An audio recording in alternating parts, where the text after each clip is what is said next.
बिस्मिल्लाहिर्रहमानिर्रहीम। नन ज़मूंगा lecture the 9th class physics लपारे दी او نن مونږ یونټ 7 پراپرټیز اف میټر دا نوې چپټر شروع کوو. دې کې اوله ټاپک ستاسو سره دی کاینټیک مالیکولر ماډل اف میټر. اول چې تاسو میټر پیژنئ، میټر مونږ داسې ډیفاین کولی شو چې anything which occupies space and has weight is called matter. هر هغه څیز چې وزن لري او ځای نیسي هغې ته مونږ میټر وایو. میټر زموږ سره په درې سټیټس کې عام طور چې کوم موږ استعمالو درې سټیټس، نور بیا څلورم سټیټ پلازما هم شته، خو دلته موږ درې سټیټس لپاره کاینټیک مالیکولر ماډل دا به وایو چې هغه زموږ سره سالیډ دی، لیکوډ دی اینډ ګیس دی. د دې دوه خبرې د میټر لپاره لازماً یاد ساتئ په دې کاینټیک مالیکولر ماډل کې چې میټر از کمپوزډ اف small particles which are in continuous motion.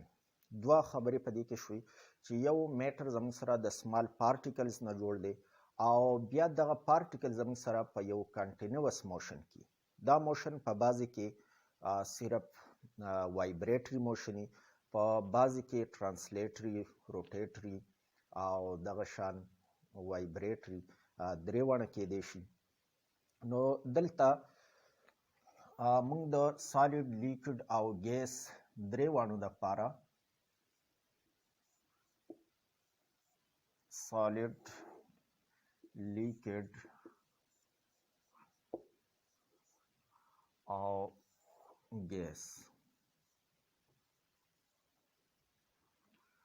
د دې درې واړه سټیټس دپاره موږ کاینټیک مالیکولر ماډل په دې سره وضاحت کوو.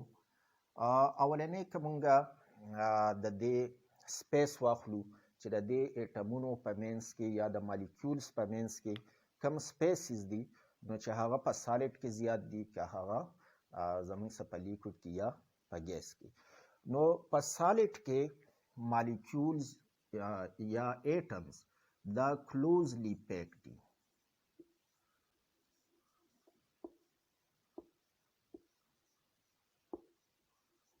closely packed together مطلب مونږ د empty spaces خبره کوو چې د مالیکولو په منځ کې فاصله څومره ده. نو د سالیډ مالیکولز یا ایټمونه هغه کلوزلی پیک دي، بالکل یو بل ته سلمی جوخت دي. د دې په نسبت باندې په لیکوډ کې سپیسز زموږ سره larger spaces as compared to solids. د سالډ په نسبت باندې د لیکوډ په مالیکولو کې دا سپیسز زیات دي، او بیا د لیکوډ په نسبت باندې په ګیس کې دا سپیسز خالي ځګونه دا ډیر زیات دي، نو زه به ویری لارج. مونږ خو دلته یو ټیبل فارم کې دا خبرې لیکو چې تاسو ته وضاحت د دې په ښه طریقه سره وشي، خو تاسو چې پیپر کې کوېسچن لیکئ نو تاسو به داسې ټیبل نه جوړوئ، بلکې تاسو به اول دغه دوه خبرې ولیکئ چې د میټر از کمپوزډ اف small particles and the particles are in continuous motion. د دغه نه پس بیا تاسو د سالیډ دپاره سالیډ هیډینګ به ورکئ او دا کمې خبرې چې موږ یو په یو لیکو نو د سالیډ هغه ټول چې څومره خبرې دي دغه به تاسو ولیکئ. بیا به د هغې نه پس بل ټاپک شروع کړئ، هغې کې به لیکوډ دپاره ولیکئ، بیا بل ټاپک کې به تاسو د ګیس دپاره ولیکئ. او دلته موږ یو ټیبل جوړو چې تاسو ته د دې د کمپیریزن واضح شي چې په کم کې زیات کم کې کم. نو د دغه دپاره زه صرف په یو ټیبل کې جوړم. دویم مونږ موشن اخلو چې د دې مالیکولو دا موشن دا په سالیډ کې په څه طریقه دی، کوم قسم موشن دی. تاسو 3 ټایپس اف موشن ویلی دي چې 3 ټایپس کې زموږ سره ټرانسلیټري، وایبریټري او روټیټري، دا 3 قسمه موشن دی. نو په سالیډ کې زموږ سره صرف وایبریټري موشن کیږي. د دې پارټیکلز د سالډ دا صرف د خپل مین پوزیشن نه یو طرف بل طرف ته وایبریشن کوي. په لیکوډ کې زموږ سره وایبریټري هم کېدی شي، ټرانسلیټري هم کېدی شي او ورسره روټیټري هم کېدی شي. هغه بیا په ټمپریچر باندې منحصره ده چې څومره ټمپریچر موږ سیوا کوو د هغې سره کاینیټک دغه چې دی انرژي هغه سیوا کیږي او د دې موشنز چې دی هغه ورسره هم د پارټیکلز موشن هغه ورسره زیاتیږي. دغه شان په ګیس کې هم زموږ سره وایبریټري،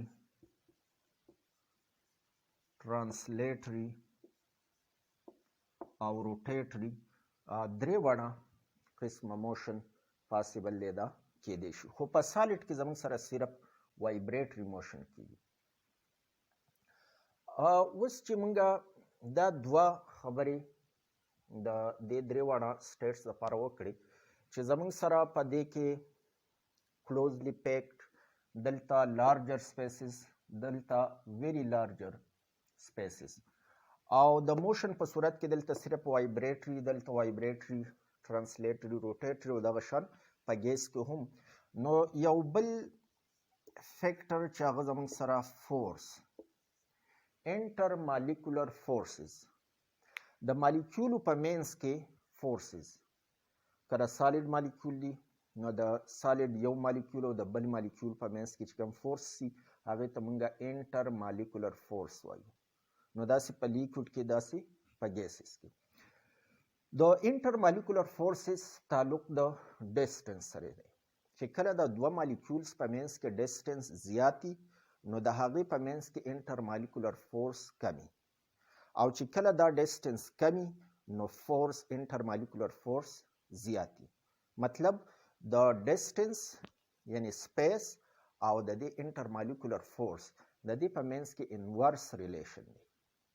نو چې دلته زموږ سره فاصله کمه ده، په سالډ کې مالیکول دا کلوزلی پیک دي، یو بل ته بیخي نږدې دي، نو مطلب دا شو چې دلته به فورسز لارجري یا به زه ویری لارج ولیکم.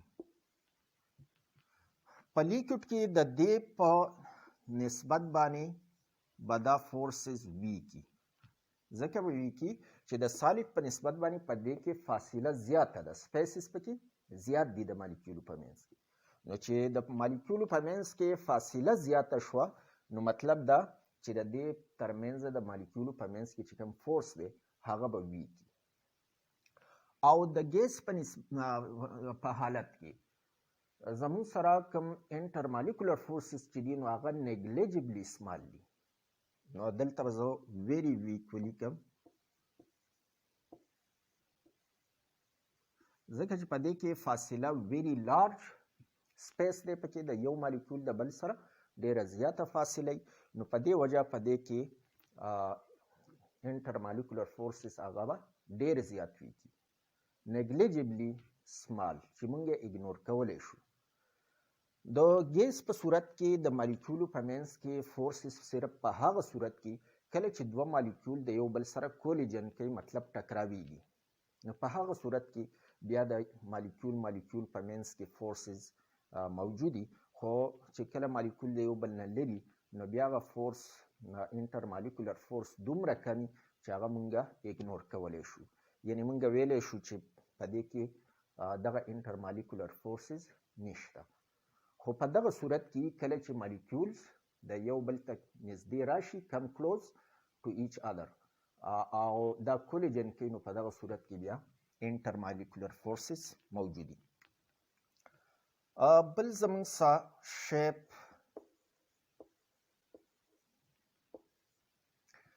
د سالډ دپاره فکسډ شیپ یو خاص شکل د سالډ.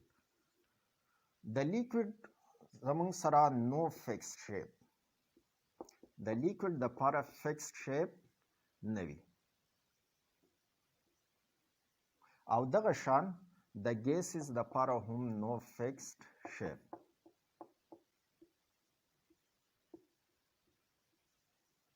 اوس د دې وجه څه ده چې د سالډ دپاره یو فکس شیپ موجود وي. نو د هغې وجه دا ده چې دلته مالیکول کلوزلی پیک دي او د یو ځای مالیکول بل ځای ته نشي تللی. صرف دې کې چې موشن دی نو هغه صرف وایبریټري موشن دی. ترانسلیټري موشن د دې مالیکول نشي کولی. نو په دې وجه د دې شیپ چې دی هغه فکس دی. په لیکوډ کې شیپ ځکه فکس نه دی. شیپ مونږه دې ته وایو چې یو څیز ګول دی نو د ده شکل یعنې شیپ مونږه راوند اخلو. دغه شان یو څیز دی هغه زموږ سره 4 کارنرز دي یا 6 کارنر دي یا 10 کارنرز دي نو هغومره دغه سره ورته مونږه بیا نوم وایو. یا کیوب والا شکل دی، کیوباید دی، کونیکل شیپ دی. نو په لیکوډ کې زموږ سره فکس شیپ نه وي. وجه دا ده چې دلته د یو ځای مالیکول بل ځای ته ترانسلیټري موشن کولی شي. نو چې د یو ځای مالیکول بل ځای ته تللی شي نو د دې شیپ زموږ سره برقرار نه پاتې کېږي. دغه شان په ګیس کې هم مالیکول د لیکوډ په نسبت باندې هلته مالیکول زیات په تیزۍ سره حرکت کولی شي. نو سپیسز پکې زیات دي. نو د دغه وجې نه د ګیس دپاره هم څه فکس شیپ نشته دی. دریم والیوم. په دې پسې والیوم د 5 نمبر والیوم. والیوم د سالډ دپاره فکس دی. د لیکوډ دپاره هم والیوم فکس دی. خو د ګیس دپاره نو فکسډ والیوم.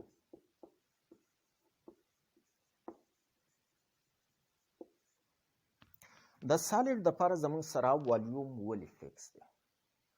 چونکې د دې سالډ مالیکول چې دی هغه کلوزلی پیک دي، په یو ځای باندې پراته دي، د خپل ځای نه بل ځای ته نشي تللی. نو شیپ یې هم فکس دی او والیوم هم د دې فکس دی. د دې مالیکول د کنټینر نه بهر ته نشي تللی، یا په کم ځای چې څنګه پراته دي هم هغه شان دي. نو د دې والیوم چې څومره ځای اوله کې نیولی نو څه ټیم بعد هم هغه ځای نیولی. نو مطلب والیوم د دې فکس دی. په لیکوډ کې هم زموږ سره والیوم فکس دی. ځکه فکس دی چې دا یو کنټینر دی، په دې کې تاسو لیکوډ تر دې حده پورې اغستی دی. د دې مالیکول د دې بر ځای نه د سطحې نه ښکته راتلی شي، د دې ښکته ځای نه بره د سطحې کوم سطحې پورې چې دا لیکوډ دی تر هغې سطحې پورې تلی شي. خو د دې نه بهر ته مالیکول نشي وتی. نو دا وجه ده چې د دې والیوم زموږ سره فکس دی. خو د دې په نسبت که موږ ګیس واخلو او تاسو په داسې یو کولاو کنټینر کې په څه طریقه ګیس ورته و. ګیس خو چې موږ په کنټینر کې ورته و هغه پې خامخا به د ایر سره مکس کېږي.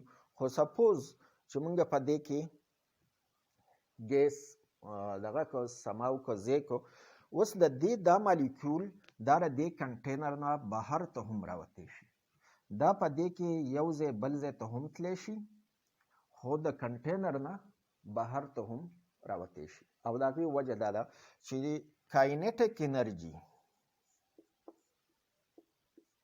کاینیټیک انرژي زموږ سره په سالډس کې لیسي.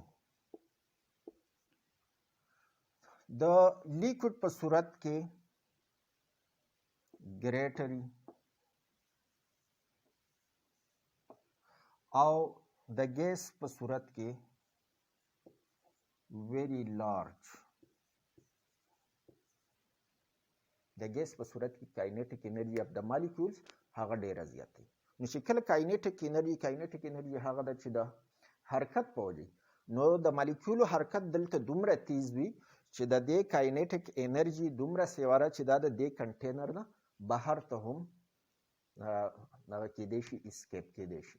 د دې مالیکول د دغه کنټینر نه اسکیپ کیدی شي، بهر ته وتی شي. نو چې دا مالیکول د دې خپل ځای نه بره هم راتلی شي، نو د دې مطلب دا دی که چېرې دا مونږه یو سلنډر واخلو، بند سلنډر والو، نو که په دې کې تاسو 1 کیلوګرام ګیس ورته وئ نو هم دا 1 کیلوګرام ګیس پر ټول سلنډر کې ځای نیسي اکوپای آل سپیس اویلیبل د ګیس په صورت کې. خو که په دې کې لیکوډ تاسو ورته وئ نو لیکوډ په هغه ځای کم ځای باندې چې د دې سطح ولاړه ده هم په هغه ځای به دا لیکوډ پروت وي، بره حصې ته دا لیکوډ نشي راختی. نو د لیکوډ په صورت کې زمونږ سره د دې والیوم چې دی هغه فکس وي، خو د ګیس په صورت کې زمونږ سره والیوم فکس نه دی، ځکه چې د دې مالیکول هر طرف ته خورېدی شي، تلی شي. نو چې څومره ځای دې ته میلاو شو په هغې کې دا هغه ځای اکوپایي کوي، هغه ځای نیسي. نو دا یو 6-7 خبرې تاسو یاد ساتئ د دې دپاره چې سپیسز زمونږ سره په سالیډز کې ډېر زیات کمی، په لیکوډ کې بیا د دغه نه سپیسز سیوای، او په ګیس کې چې کوم سپیسز دي امټي سپیسز خالی ځګونه نو هغه په ګیسز کې ډېر زیات دي، یعنی مالیکول د یو بل نه لرې لري. موشن د سالیډ په صورت کې صرف وایبریټري موشن کیږي، د لیکوډ په صورت کې 3 وانه ټایپس اف موشن دا کیدای شي، دغه شان د ګیس په صورت کې هم 3 وانه ټایپس اف موشن دا کیدای شي. فورس یا انټرمالیکولر فورسز پورا نوم دی انټرمالیکولر فورسز. انټرمالیکولر فورسز په سالیډ کې ویری لارج مطلب ډیر زیات دي، او ولې دا فورسز سیوای ځکه چې مالیکول یو بل ته نږدې د دې انټرمالیکولر فورسز انحصار په سپیس یا ډسټنس باندې دی، چې ډسټنس کمی نو فورس زیاتی، چې ډسټنس زیاتی فورس کمی. نو دلته زموږ سره ډسټنس کم دی د مالیکولو ترمنځه، نو فورس چې دی هغه ویری لارج دی. په لیکوډ کې دا ډسټنس سیوا شو نو فورس به کمیږي، نو دلته فورس انټرمالیکولر فورس زموږ سره ویک شو. او په ګیسز کې خو بیا سپیسز ډیر زیات سیوا دي، نو په ګیسز کې زموږ سره انټرمالیکولر فورسز هغه ویری ویک دي، ډیر زیات کمزوري دي، بلکې دغه مونږه نیګلیجبل استعمال وایو، مطلب مونږ اګنور کولی شو. خو صرف په هغه صورت کې دا فورسز بیا موجود دي انټرمالیکولر کله چې دوه مالیکول کولیجن کوي. د ګیس مالیکول په کانټینیوس موشن کې رینډم موشن کوي، یو طرف بل طرف ته، په خپل منځ کې دا مالیکول هم ټکراویږي، او والز اف د کنټینر په کوم لوښي کې چې را ګیس اغوستی شوی سلنډر وغیره د هغه کنټینر د وال سره هم دا ټکراویږي. نو کله چې دا مالیکول د یو بل سره ټکراویږي په هغه ټیم کې د دې ترمنځه انټرمالیکولر فورسز دي، د دې نه علاوه نور بیا نه. د شیپ متعلق په سالیډ کې زموږ سره شیپ فکس دي، مطلب که دا تاسو یو کیوب والا شکل سالیډ اغستی دی نو دا به هم دغه شان فکسډ شیپ وي، دا بدلیږي را بدلیږي. نو که په هر قسم کنټینر کې دا کیوب والا یو باډي دی، دا تاسو ږدئ نو هغه به هم هغه کیوب والا باډي. د لیکوډ په صورت کې زموږ سره د شیپ شکل دا فکس نه وي، شیپ یا شکل به دا فکس نه وي. فار ایگزامپل واټر زموږ سره لیکوډ دی، که واټر تاسو په ګلاس کې واغستو نو هغه د هغه کنټینر شکل اختیاري، ګیلاس کروټ سرفیس دی، نو لیکوډ هم هغه شان کروټ سرفیس په طریقه باندې ودرېږي. دغه شان که تاسو یو کون والا لوښی دی په هغې کې تاسو اوبه واغستې نو اوبه پکې په هغه طریقه باندې ودرېږي څنګه چې د هغه کنټینر یا لوښي شکل دی. نو د دې شیپ زموږ سره فکس نه وي د لیکوډ، او دغه شان د ګیس دپاره هم زموږ سره فکس شیپ نه وي. ګیس دپاره موږ نشو ویلی چې دا راونډ شیپ دی، که دا ریکټینګولر شیپ دی، که دا کونیکل شیپ دی. د والیوم د سالیډ او لیکوډ دواړو دپاره والیوم فکس وي، خو صرف د ګیس دپاره والیوم فکس نه دی. د هغې وجه دا ده چې د سالیډ مالیکول خو د یو ځای نه بل ځای ته نشي تللی، نو د دې والیوم زموږ سره بالکل فکس دی، او د لیکوډ هم زموږ سره مالیکول دننه په دې لیکوډ کې د یو ځای نه بل ځای ته تلی شي، خو د دې کنټینر نه بهر ته نشي تللی. دا چې کم ځای نیسي نو هغه به صرف د دې سطحې پورې که د دې مالیکول موشن کوي نو هغه به صرف د دې بره سطحې پورې او ګیر چاپېره خو والز اف د کنټینر ورته شته دی نو د دې نه بره د دې موشن نشي کېدی. که واټر تاسو والئ نو د هغې نه که کم ډراپس ویپرز اوچتېږي نو هغه ویپرز بیا ګیشیس سټیټ دی، هغه زموږ سره لیکوډ سټیټ نه شو. نو ګیس خو موږ وایو چې هغې مالیکول پاسېدی شي د کنټینر نه وتی شي خو د لیکوډ په صورت کې د دې مالیکول بهر ته نشي وتی. نو ځکه د دې والیوم زموږ سره فکس وي، یو خاص والیوم.